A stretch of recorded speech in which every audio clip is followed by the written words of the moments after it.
Gente, vamos ler aqui então a Bíblia, no Salmo 128,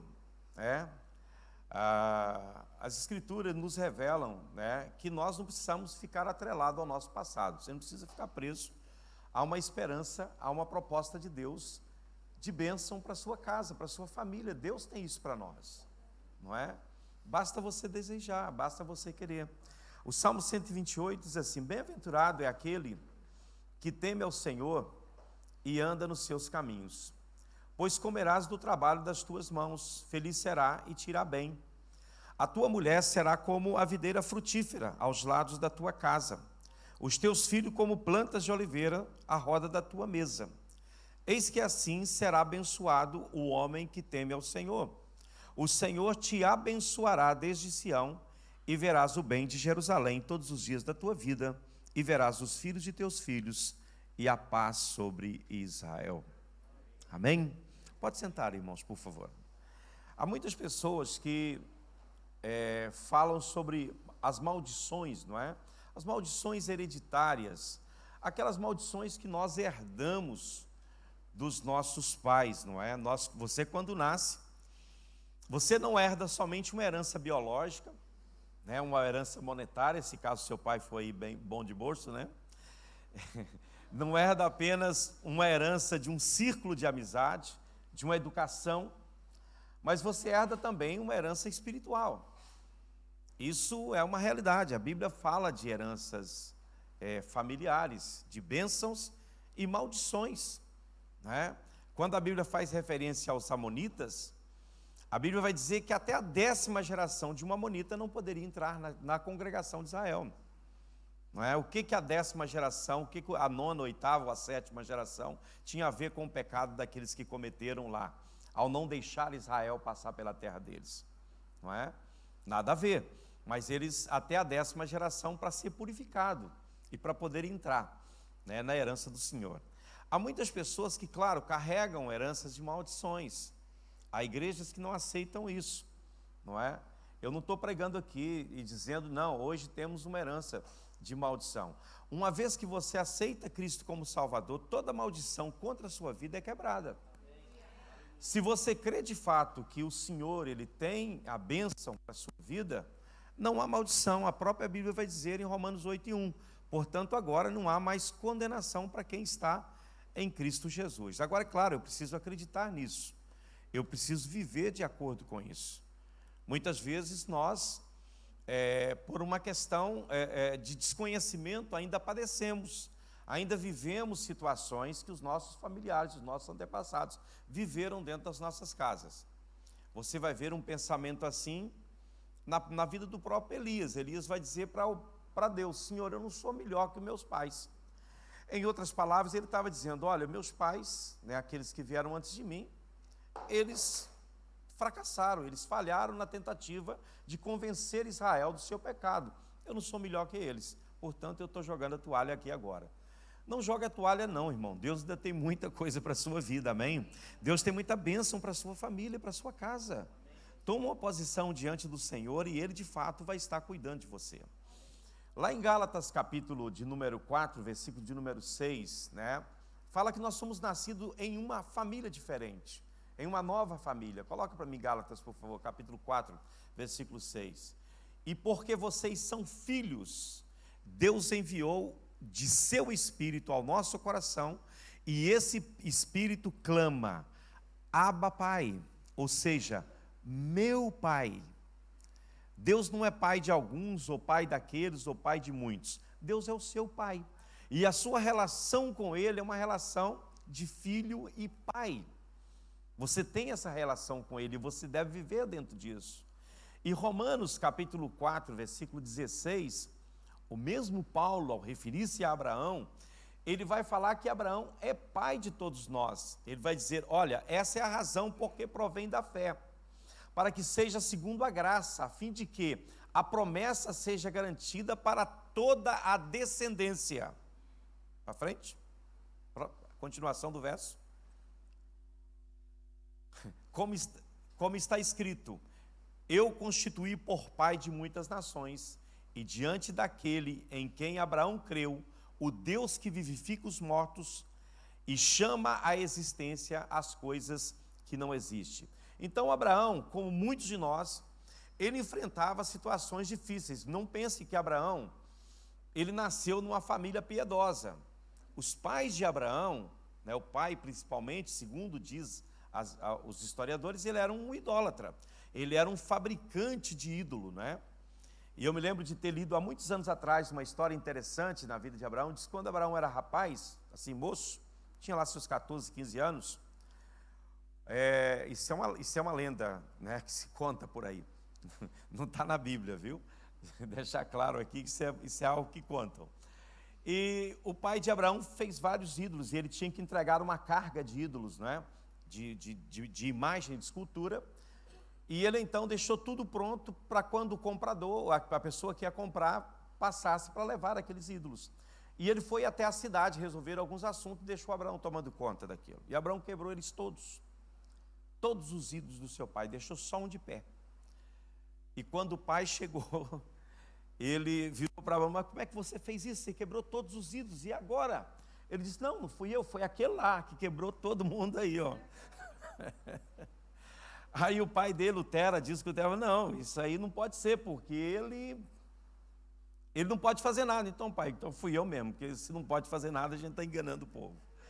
Então, Deus um dia fala com Abraão, capítulo 12 de Gênesis, versículos 1 e 2, de 1 a 3, Sai da tua terra, sai da tua parentela, vai para uma terra que eu vou te mostrar, e eu vou abençoar você, eu vou multiplicar a tua descendência, e em ti e na tua descendência, as famílias da terra serão abençoadas.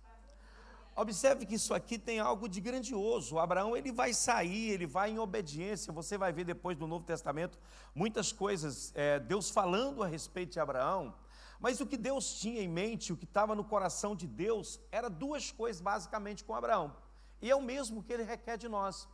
Primeiro, era exatamente recuperar ou restaurar o governo. O próprio governo sobre o mundo, Porque dentre todos os homens, Deus escolheu Abraão, e da descendência de Abraão, Deus colocou o seu nome sobre ele, Então Deus recupera o quê? Recupera o seu governo e recupera a sua autoridade. Ele vai dizer: olha, eu vou fazer de você uma grande nação, ou seja, o governo está de volta, O governo está de volta, e também eu vou dar a você um grande nome, ou seja, o meu poder estará sobre você.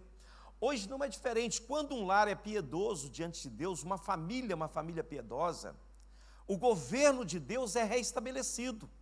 Porque por mais que o diabo diga: não, eu posso tocar aqui nesta família, eu posso tocar naquela outra, mas quando chega numa casa piedosa, ele diz: eu não posso tocar aqui, porque aqui o governo é de Deus. Vocês lembram como que era com Israel, quando as pragas vinham, o anjo destruidor vinha destruindo tudo, destruindo. Quando chegava na casa de um israelita que tinha o sangue na viga e nas ombreiras da porta, o que o anjo dizia? Aqui eu não posso tocar. Os primogênitos estão guardados. A continuidade desta família está garantida, porque os primogênitos estão guardados. Amém? Então, o governo é reestabelecido. Quando um lar é piedoso, nós estamos reestabelecendo o governo de Deus aqui na terra, o domínio de Deus aqui na terra. Amém? E quando famílias se reúnem numa igreja, e são famílias piedosas, essa igreja se torna um pedaço do céu. É muito comum a gente ouvir: olha, hoje o culto foi maravilhoso, foi um pedaço do céu. E de fato é. Porque a glória de Deus, a manifestação do poder de Deus está no meio deste povo. Agora, observem bem que não é somente o governo de Deus que é recuperado, é também a autoridade, o poder, Porque Deus fala com Abraão: vou fazer do teu nome um nome grande. Mas é claro que Deus não estava falando de Abraão, ele estava falando daquele que viria da descendência de Abraão, daquele que viria a semente da mulher, aquele que viria, o filho de Abraão, o descendente de Abraão, que seria Jesus Cristo. É o grande nome. E quando você pronuncia esse nome, uma família piedosa pronuncia esse nome, a irmã estava cantando aqui, eu estava pensando nisso, o nome de Jesus tem que ser colocado sobre todas as coisas. E lá uma parte do hino vai dizer: sobre a minha família eu declaro o nome de Jesus. Irmão, isso é muito forte, é muito poderoso. É algo que não há força maligna capaz de conseguir remover isso, porque é um nome que significa autoridade, significa poder. Agora, veja bem, vamos ver alguns exemplos da vida de Abraão. Eu vou pegar hoje 4, e na semana que vem eu vou concluir e falar de mais 3, que fizeram de Abraão uma pessoa piedosa, que andou com o Senhor. Em primeiro lugar, você vai ver na vida de Abraão que Abraão era um adorador de Deus.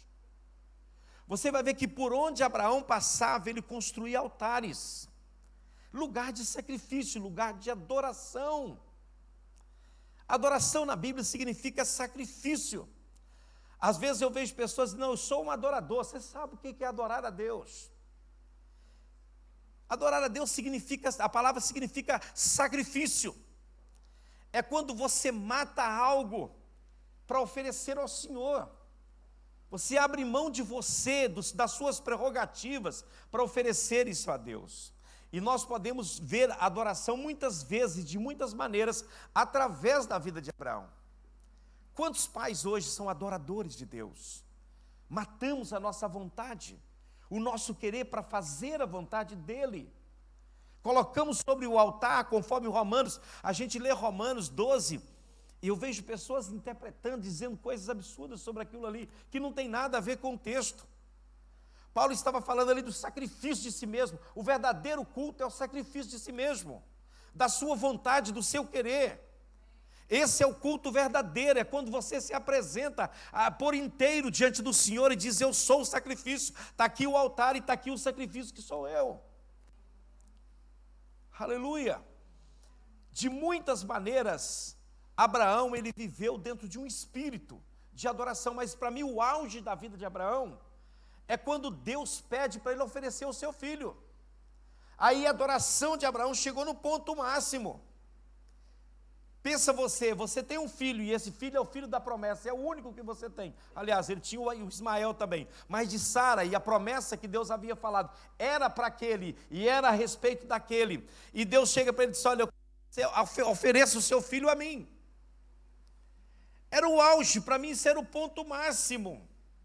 Mas olha o raciocínio desse homem, ele leva o seu filho para oferecer a Deus. Hebreus vai explicar para a gente isso.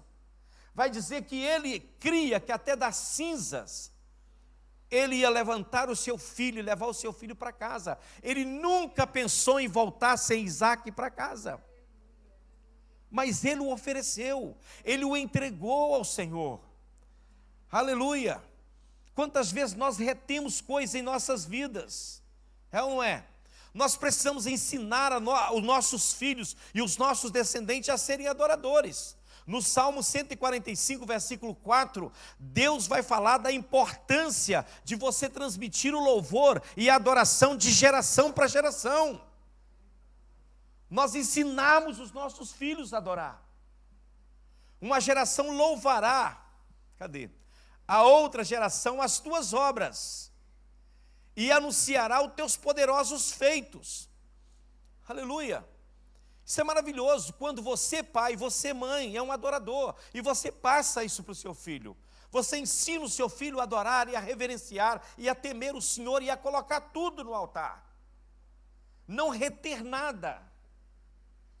Mas quantas vezes nós retemos algo, nós queremos parte para nós. Nós queremos também ter a primazia de algo.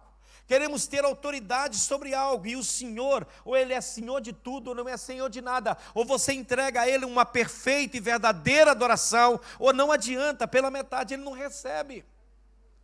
Jesus fala de verdadeiros adoradores em João 4. Aleluia! O louvor deve ser ensinado aos nossos filhos. Nós, como pais, temos que ensinar o louvor e a adoração aos nossos filhos. Vocês que serão pais, vocês que sonham em ser pais, quando tiver os vossos filhos, ensine os seus filhos a adorar a Deus, a ser um adorador do Senhor. Aleluia! A Bíblia nos ensina a criar uma geração de adoradores. Nós somos responsáveis como pais, e eu cobro isso das minhas filhas, ensinar os nossos filhos. E hoje a gente eu com Débora temos né, um tempo maior de estrada, não é? Porque já criamos 2 filhas, podemos ajudar as filhas a criar as netas, no sentido de orientar, de ensinar.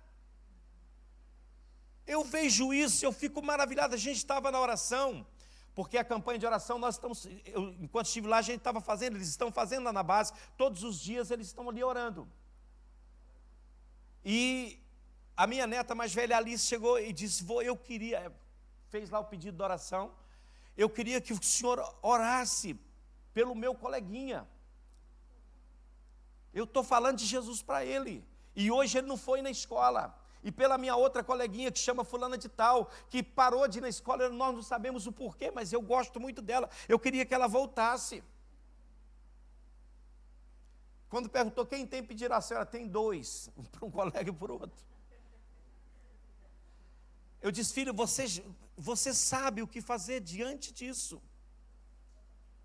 Você sabe qual é o caminho a trilhar.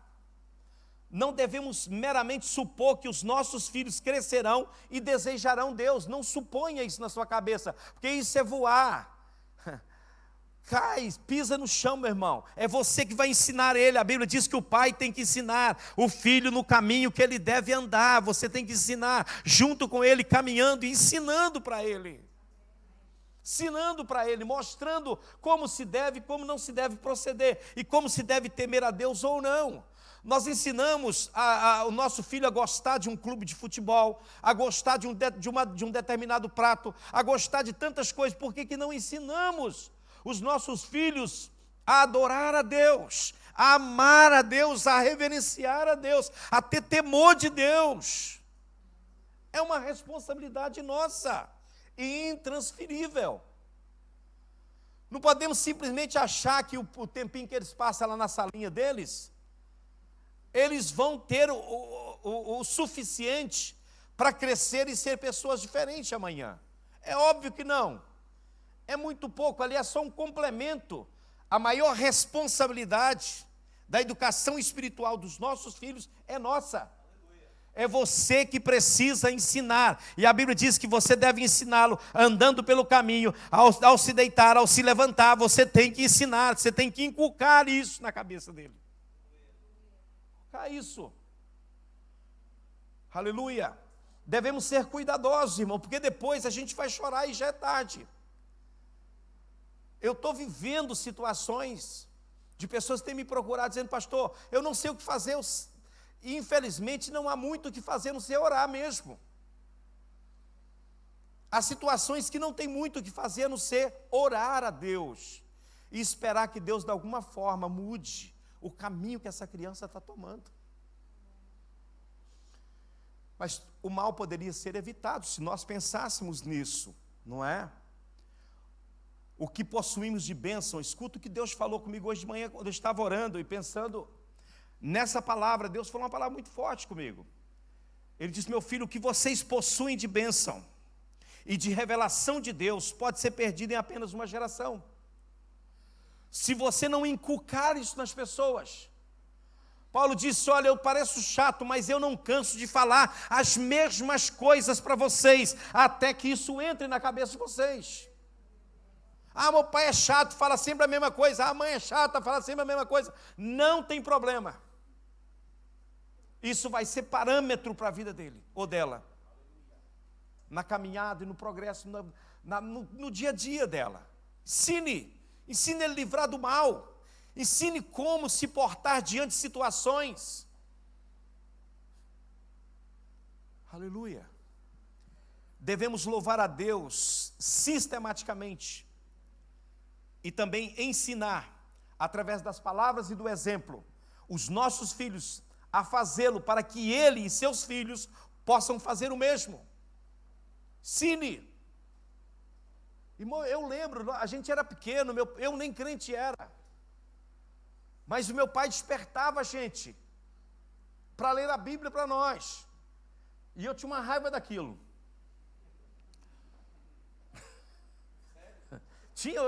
Eu não conhecia Deus, como é que eu faço? Mas aquilo ficou gravado, aquelas palavras que ele lia, aquelas histórias que ele contava da Bíblia. Porque ele converteu e eu converti 5 anos depois. E muitas vezes ele contava as histórias da Bíblia. E eu ficava pensando comigo, por que ele está fazendo isso? Mas aquilo ficou lá no meu coração. Eu tinha 10 anos quando ele se converteu. Aquilo ficou lá no coração, ficou lá, plantado. Ele foi um homem que cometeu muitos erros antes de conhecer o Senhor, mas depois que o conheceu, ele procurou correr atrás e recuperar a família, e Deus lhe deu graça para isso. Deus lhe deu graça. Aleluia, aleluia, aleluia. E o que você aprendeu, você deve ensinar. Se você teve um pai piedoso, ensine seu filho. Se você teve um pai crente, siga os passos dele, sem se desviar nem para a direita nem para a esquerda. Seu pai era um homem íntegro, então seja íntegro. Seu pai era um homem de verdade, então seja um verdadeiro homem de Deus. Seu pai era uma pessoa que tinha palavra, então siga os passos dele. Se ele não foi um bom exemplo, olhe para o Pai Celestial, que é um maravilhoso exemplo, né? Paulo vai dizer, sede meus imitadores, como eu sou de Cristo. Imite Jesus, tem certeza que você não vai errar. Mas se o seu pai é um pai piedoso, sua mãe é uma mãe piedosa, então siga. Siga. Amém? Isaac nasceu de Abraão e de Sara, conforme está em Gênesis 17:1. E ele nasceu como promessa de um pacto. O mandamento divino a Abraão de sacrificar Isaac foi a prova suprema que demonstraria tanto a reverência de Abraão como a sua confiança na fidelidade divina e na promessa que Deus havia feito para ele.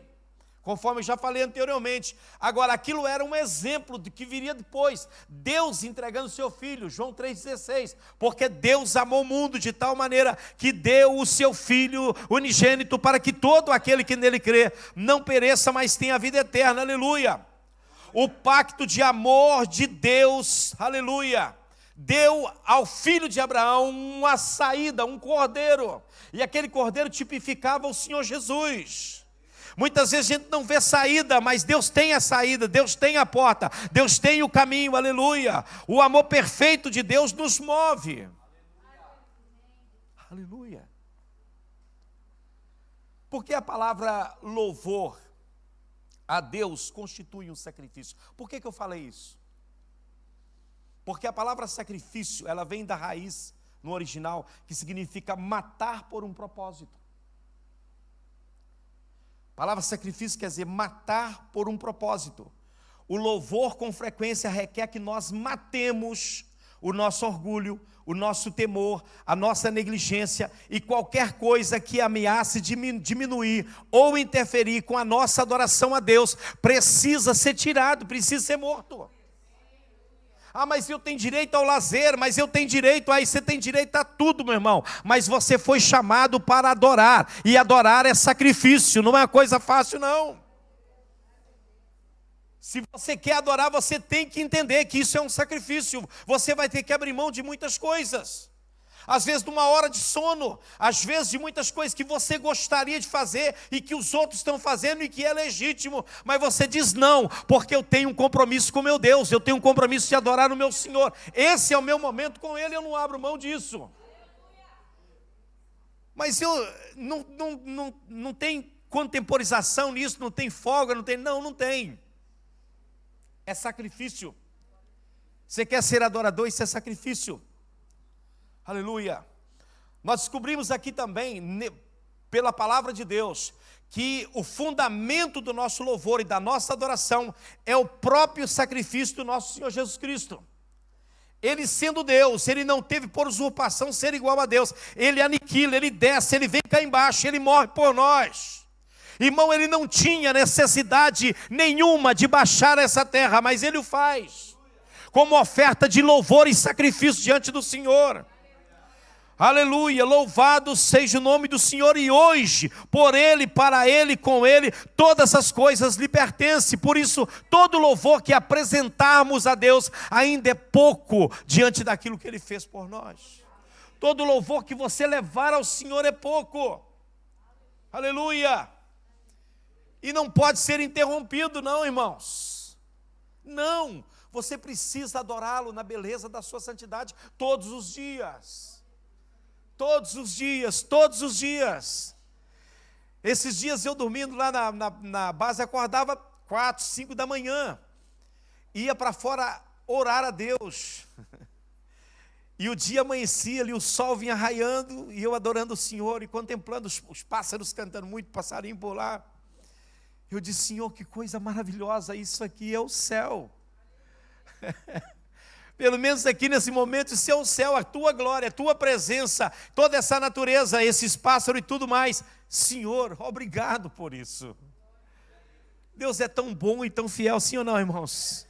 Aleluia, o nosso louvor nunca será interrompido se dirigirmos ao Senhor, que é o autor e consumador da nossa salvação. Ele nunca será interrompido. Ninguém pode parar um adorador de Deus. Ninguém pode parar aquele que decidiu ser um adorador.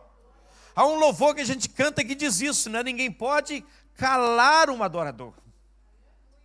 Ninguém pode.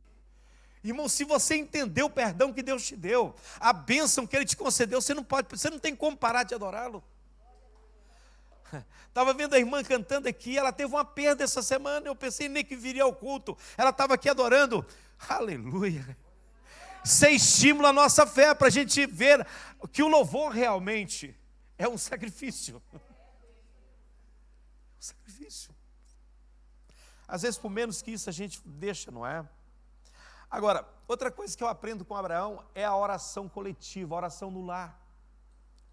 Abraão não era somente um adorador, ele era uma pessoa que orava, que intercedia. Você vai ver ele intercedendo por Ló, seu familiar. Jesus nos deu a oração do Pai Nosso, que é uma oração modelo, não é? Não é para a gente repeti-la como se fosse uma reza, não é isso, não é? É muito mais de que apenas uma oração a ser repetida. Nessa oração tem muitas coisas, e dentre elas tem um pedido: venha o teu reino. Agora, venha o teu reino não é um pedido escatológico. Venha o teu reino para daqui mais uns anos, ou sei lá quanto tempo. Não, venha o teu reino na minha casa, venha o teu governo no meu lar, venha o teu reino dentro da minha vida, nos meus filhos, governa sobre a minha casa, reina sobre eles, reina sobre os meus filhos, reina sobre a minha casa, venha. Aleluia, bendito seja o nome do Senhor. Uma família que ora unida, irmão, ela cresce unida, ela vai em frente unida, ela enfrenta dificuldades unida. Deixe seu filho ver você orando. Deixe seu filho ver você chorando diante de Deus. O que mais me motivou a orar é ver a vida da oração do meu pai. Conheço poucas pessoas que orou tanto como aquele homem. Às vezes orava a noite inteira pela sua família. Na casa onde ele vivia, ele tinha um lugar onde ele ajoelhava. Ficou a marca do joelho dele no assoalho da casa. As horas que ele passou ali. Eu levantava muitas vezes e lá estava ele de joelho, clamando a Deus. Não era 1 hora, não era 2 horas, eram horas e horas e horas. Tinha problema de sono. Ele não dormia muito como eu durmo, né? Eu durmo bem. Ele não dormia muito, ele deitava cedo, mas levantava muito cedo, 3, 4 da manhã estava de pé. Ia orar a Deus. Quantas vezes vi aquele homem com a cara no pó: Deus tem misericórdia dos meus filhos, Deus tem misericórdia. E eu estava vendo agora uma foto da família lá, um montão de gente, não é? Da minha família. E o meu cunhado estava dizendo assim: olha, a oração do seu pai, ela teve um efeito tremendo na sua família, não só nos filhos dele, mas em toda a família. Aí ele começou a citar os benefícios da oração. Agora, o que me motivou, o que me levou a ter uma vida de oração, foi vê-lo orando. Quando eu vi as coisas mudando na vida dele, eu falei: isso funciona. O dia que Deus me pegou, eu falei: não tem jeito, isso funciona mesmo. Porque eu fugi de Deus o quanto pude, até não poder mais, não é? E eu disse: isso funciona. Esse é o caminho.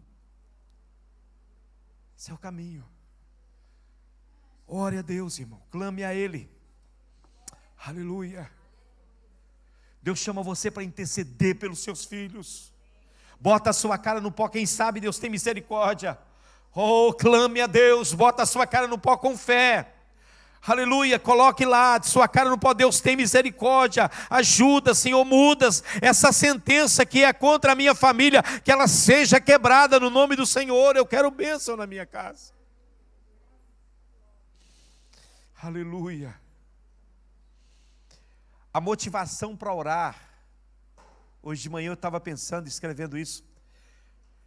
A motivação para orar surge quando reconhecemos a importância que Jesus atribuiu à oração, como algo que nos ajuda a desempenhar a nossa função de administradores do reino de Deus. Você só pode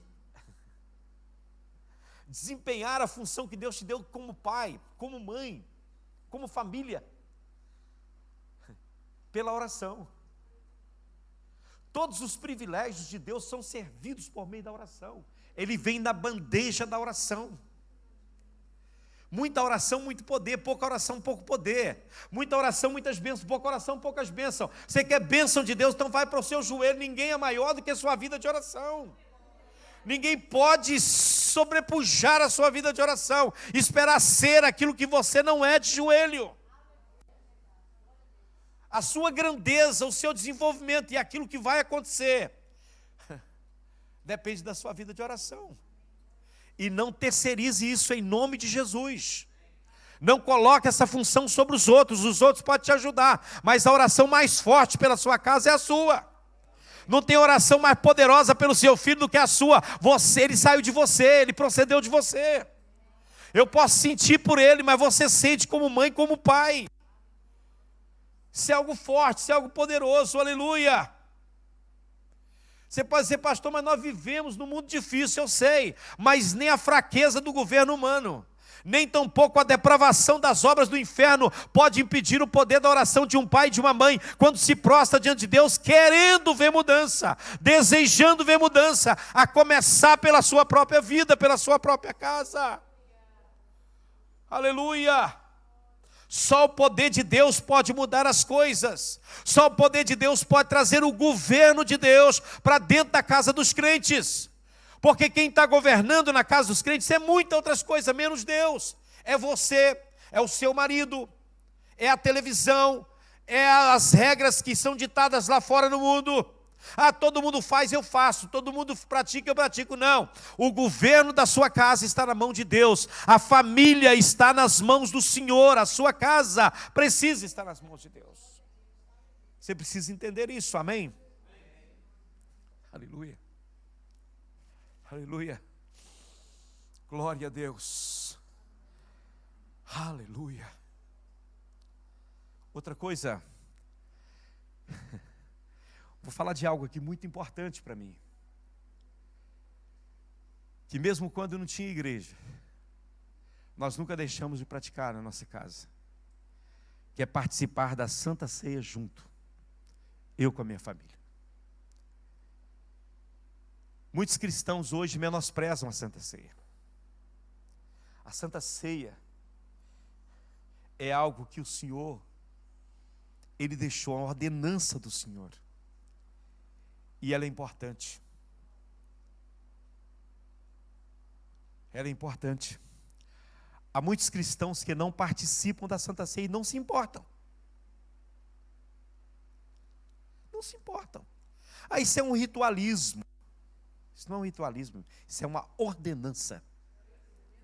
Isso é uma ordenança. Quando você descumpre essa ordenança, você abre brecha na sua vida no mundo espiritual. Porque quando você participa da ceia, você está proclamando diante da sua família: Jesus morreu por nós. Ele tomou o nosso lugar. É uma mensagem sem palavras, só de você estar ali sentado e participar da ceia com a sua família, você está anunciando para eles: meu filho, minha filha, Jesus morreu por nós. Ele deu a sua vida por nós. Quando você despreza a ceia do Senhor, você despreza o sacrifício que ela representa. Não podemos tratar com leviandade. Isso não é uma coisa que você participa uma vez na vida e não participa mais. Paulo não diz isso, ele diz: todas as vezes que comerdes em meu nome. Jesus disse todas as vezes. Isso significa o quê? Que é uma constância, é algo constante. Todas as vezes, todas as vezes. O ideal seria que toda semana a gente participasse da ceia, que toda semana nós fôssemos balançados pelo Espírito para aquilo que Jesus fez e para a sua volta, porque a Santa Ceia, ela anuncia o que Jesus fez e aponta para o que Ele vai fazer, a sua volta nas nuvens dos céus. Sabe por que os nossos filhos hoje não creem no arrebatamento da igreja? Não creem.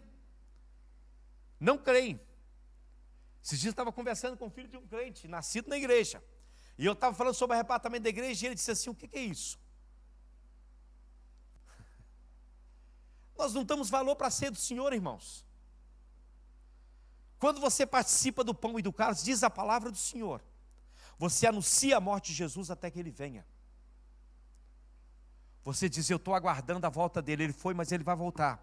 Ele não vai me deixar aqui, ele vai me levar para ele. Aleluia, ele vai voltar. Louvado seja o nome do Senhor. Aleluia. Mas a gente não importa, quando a gente vem para a Santa Ceia como se tivéssemos ido. Eu não sei se foi criado em um tempo onde a Santa Ceia era um culto especial, mais especial de todos, onde o crente se preparava a semana inteira no jejum e na oração. Hoje não. Ceia, domingo? Nem sabia. Marquei um futebol, eu vou jogar futebol. Vai menosprezando as coisas do Senhor, vai menosprezando. Depois, irmão, você quer que ore e as coisas mudem. Sabe por que não vai mudar? Porque você quebrou princípios. Você rompeu com coisas importantíssimas que não poderia ter sido rompida. Cada vez que celebramos a ceia do Senhor, é uma poderosa ocasião para confessarmos a nossa fé em Jesus. Você não sabe, mas você está mandando uma mensagem para o mundo espiritual. Eu creio em Jesus Cristo. Eu creio no sacrifício dele. Eu creio na morte expiatória dele. E isso é um culto de família, irmão. Isso é um culto para estar aqui o marido, a esposa e os filhos, juntos, comendo, participando da mesa do Senhor. Aleluia. Glórias a Deus. Louvado seja o nome do Senhor. Aleluia. Porque nessa ordenança, irmãos, da ceia do Senhor, o cristão confessa diante de todos que não apenas creu em Cristo, mas que não se esqueceu desse fato, de que Cristo morreu. Ele se lembra, ele tem memória. Aleluia. Isso é uma lembrança ativa dentro de nós, viva dentro de nós. Então não me venha com desculpa para cá: não vou porque estou trabalhando. Está tudo bem, se o seu trabalho é nesse dia, vá trabalhar, mas o ideal era que você tivesse esse dia para se dedicar ao Senhor. Você pode pedir a Deus um trabalho que você não precisa trabalhar, e Deus pode te dar. Deus pode fazer isso. Para mim não há desculpa. Você pode não vir, você pode não participar, isso é uma questão sua, pessoal, entre você e Deus. Eu estou dizendo o que eu penso a respeito disso, o que eu acho a respeito da nossa responsabilidade com a casa de Deus e com o nosso Deus no dia da ceia do Senhor. Aleluia. E por último, irmãos, quero terminar. A importância da Bíblia dentro da nossa casa. Abraão, ele não tinha a Bíblia escrita. A palavra que Abraão tinha era a palavra que era passada de pai para filhos. Era verbal. Era transmitido de pai para filho, as histórias. Então, ele não teve o benefício de ter a palavra de Deus escrita, para estudá-la. Não, Senhor. Mas ele viveu das palavras que procederam da boca de Deus. Eu fico imaginando o coração deste homem. De repente ele está na sua casa e Deus aparece para ele e diz para ele assim: olha, Abraão, sai da tua terra, sai do meio dos seus parentes e vai para uma terra que eu vou te mostrar. Observe que, por mais que Abraão pudesse ter algum tipo de proximidade com Deus, não era assim naquele tempo. As revelações de Deus não eram assim, porque você vai ver que no capítulo 15, Deus vai se revelar a Abraão. Ele vai dizer a Abraão: eu sou Deus Todo-Poderoso, anda na minha presença e seja perfeito. Deus vai revelar pelo seu nome, Abraão. Mas aquele homem, ele ouviu a palavra de Deus, ele saiu e ele foi. Eu fico imaginando o seu pai, quando ele chegou para o seu pai e disse: olha, eu estou indo embora. O pai era velhinho, ele teve que levar o pai consigo. Mas na sequência o seu pai morre, ele segue a viagem. Ele não para. A Bíblia diz que ele saiu sem saber para onde estava indo, como um peregrino. Mas ele tinha a palavra de Deus no coração dele, na vida dele. Aleluia. Abraão aprendeu a palavra de Deus. Isso é muito importante para nós. Você ler a palavra de Deus na sua casa, para os seus filhos. Não espere que o seu filho vai ter interesse pela Bíblia, por ele mesmo. Não vai ter. Ele pode ter interesse por qualquer outra coisa, menos pela Bíblia. Se não lhe foi ensinado que ele deve amar a palavra de Deus, amar as Escrituras, que a Bíblia é importante, é a nossa fonte de inspiração, de vida. Ela é tudo para nós, irmão. Veja o Salmo 119. Se você quer saber a importância da Bíblia, para mim o Salmo 119 ele é todo maravilhoso, mas o versículo 105, para mim ali diz tudo para mim. Lâmpada para os meus pés é a tua palavra e luz para o meu caminho. Como é que eu posso esperar que o meu filho ande direito pelos caminhos corretos, se eu não ensino para ele a palavra de Deus? Amém, Efraim? O filhão está vindo aí. Você tem que pegar ele e botar junto contigo. Vamos ler a Bíblia aqui, meu filho. Ensine o seu filho a ter amor, a ter gosto pelas Escrituras. Amém? E ele vai mergulhar nisso aí. Bendito seja o nome do Senhor. Aleluia.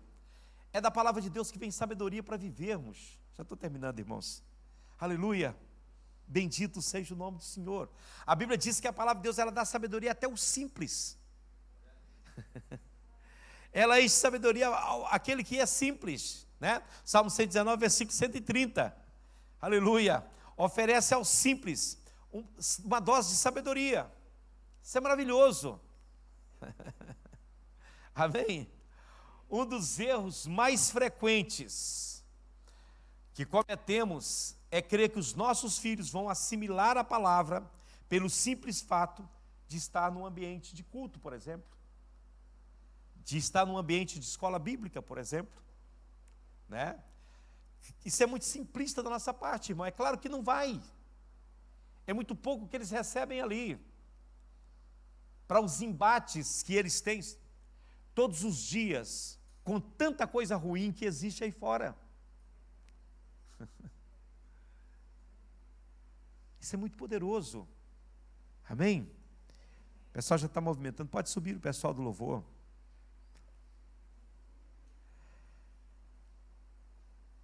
Irmãos, como na maioria dos aspectos da vida de nossos filhos, requer muito mais do que você esperar que eles vão fazer isso.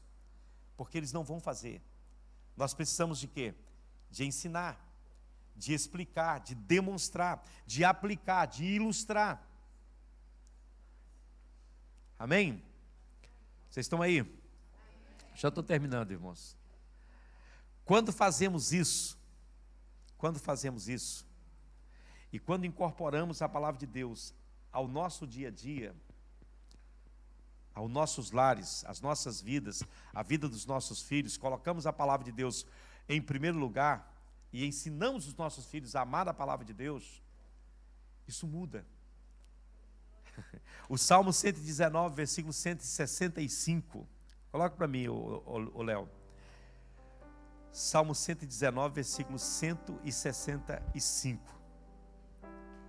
Lá dos últimos versos quase.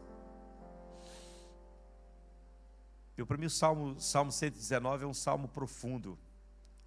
E eu estou falando de coisa muito simples. Grande paz tem os que amam a tua lei. Para eles não há nada que os faça tropeçar. Eu gosto disso. Aleluia. Eu fico com você o dia inteiro conversando da Bíblia. Conversando sobre a Bíblia. Mas o pastor Daniel, a gente viajou muito junto e como ele gosta muito da palavra, e eu também amo a palavra. Às vezes nós pegávamos uns debates teológicos e fomos daqui no Algarve falando sobre um tema e voltamos do Algarve para cá falando do tema. Às vezes havia controvérsias, às vezes nós nos afinávamos. Mas mesmo aqueles momentos de tensão forte, aquela tensão era produtiva, porque às vezes eu vencia, não é? Às vezes ele. E a gente sempre aprendia. A palavra de Deus é tudo, irmão. Eu tenho prazer. Eu sou uma pessoa que gosta de dormir cedo e levantar cedo, todos os dias. Se eu pudesse, eu ia para a cama às 8 e levantava às 4 da manhã. É o meu prazer.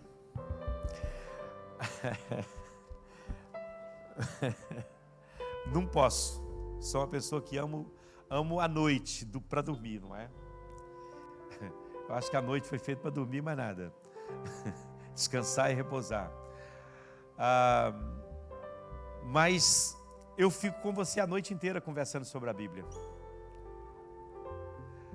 Pastorei uma igreja onde nós tínhamos vigília de estudo bíblico.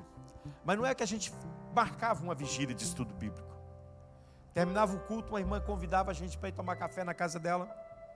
Para lá ia mais uma meia dúzia de irmãos. E sentávamos em torno da palavra. Muitas vezes, está aí minha esposa que participou comigo muitas vezes. Era 2, 3, às vezes 6 da manhã. Pessoal, mas já é 6 da manhã, temos que trabalhar. Isso geralmente acontecia de domingo para segunda. Segunda brava de trabalho. Não sinto sono. E olha que gosto de dormir. Amém, queridos? Na próxima semana eu vou falar com vocês aqui sobre a batalha espiritual dentro da família.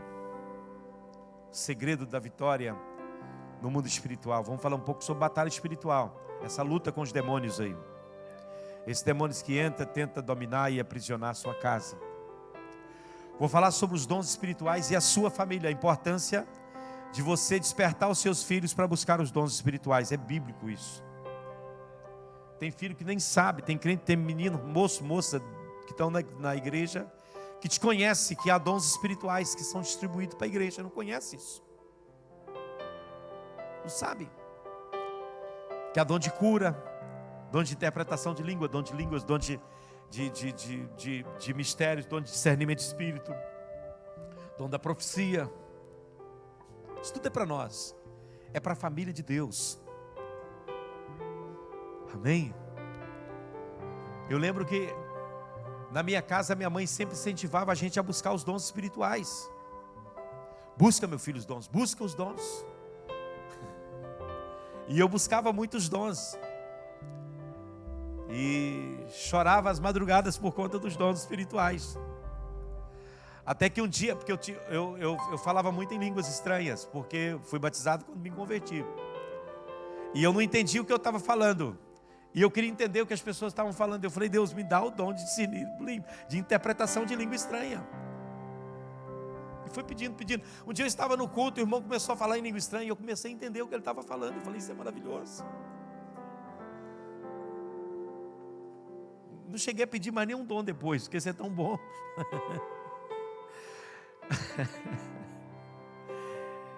E nós vamos dar aqui uma palavra sobre cura divina, irmãos. Que muitas vezes nós lidamos com enfermidades e problemas de saúde dentro da nossa casa.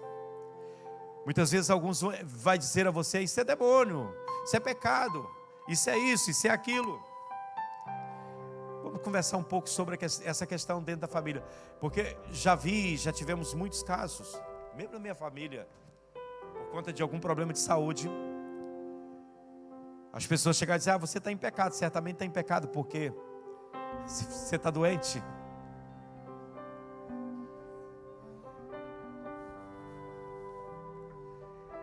A gente tem que saber lidar com isso dentro da nossa casa, não?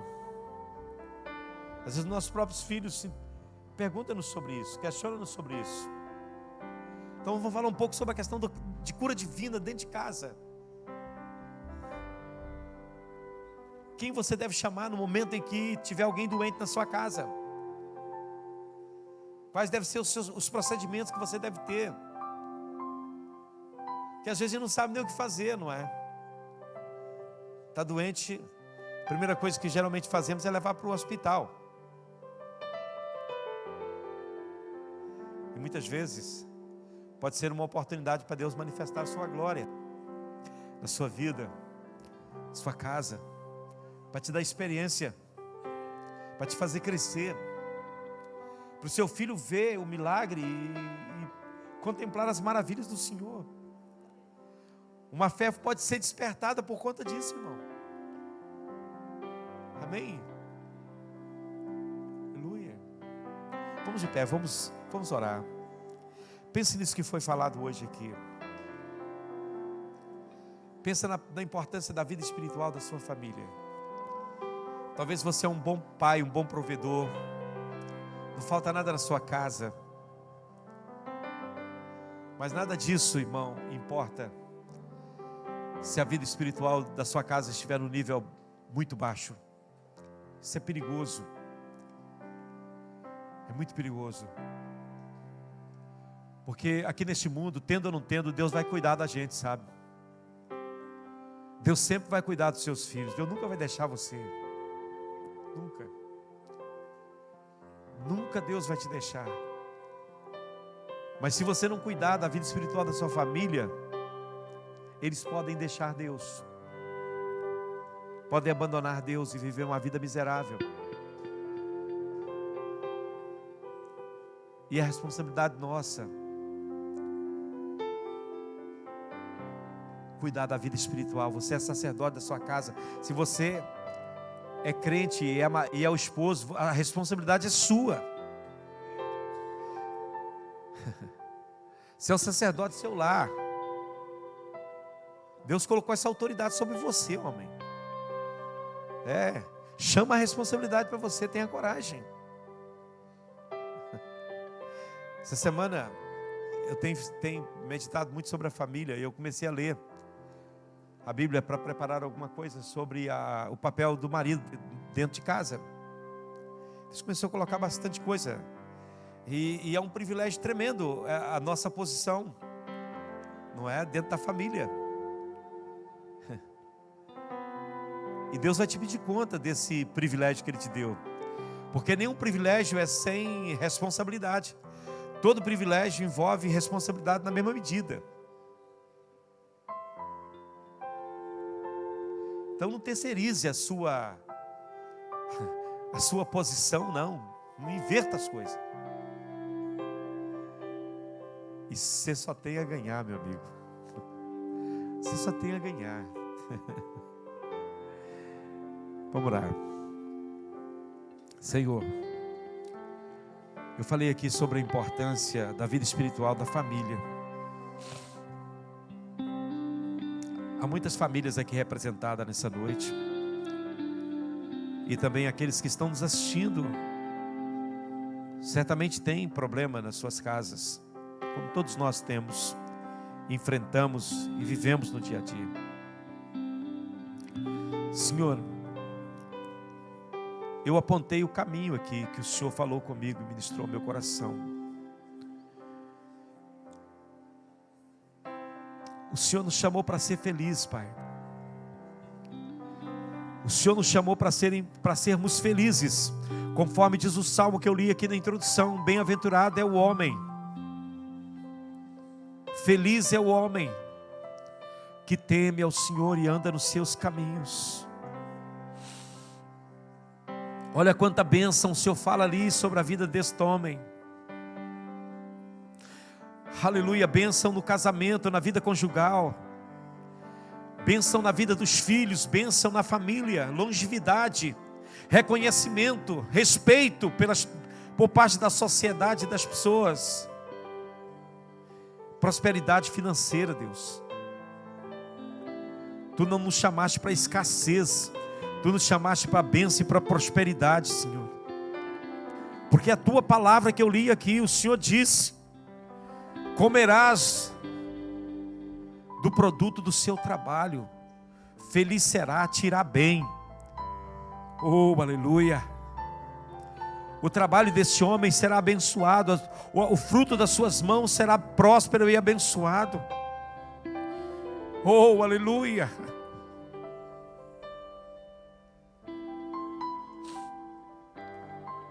Nos leve a esse nível, Pai, de intimidade contigo, Senhor, de comunhão contigo, de temer o Senhor, de honrar o Senhor, de respeitar o Senhor, aleluia, de reconhecer o Senhor em tudo em nossas vidas, e caminhar pelas tuas veredas, as veredas santas do Senhor. Abençoa cada família aqui representada, meu Deus. Se eles têm algum filho que está desviado, está fora dos caminhos, traga esses filhos.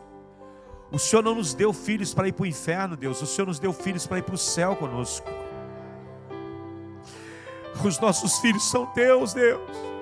O Senhor nos deu. E nós os consagramos a Ti, Senhor, aleluia, diante do Teu altar.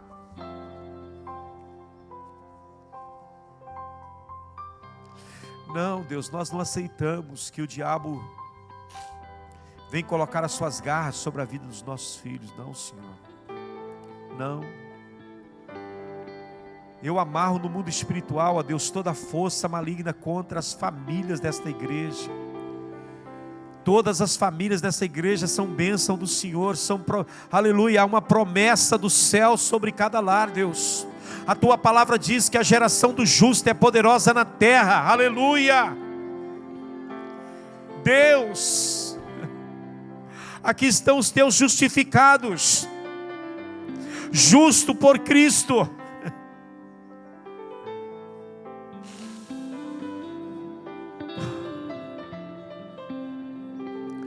O que o Senhor nos deu não vai se perder, Deus, porque nós passaremos para a próxima geração, ó Deus eterno. Nós despertaremos os nossos no poder do Teu nome, Jesus.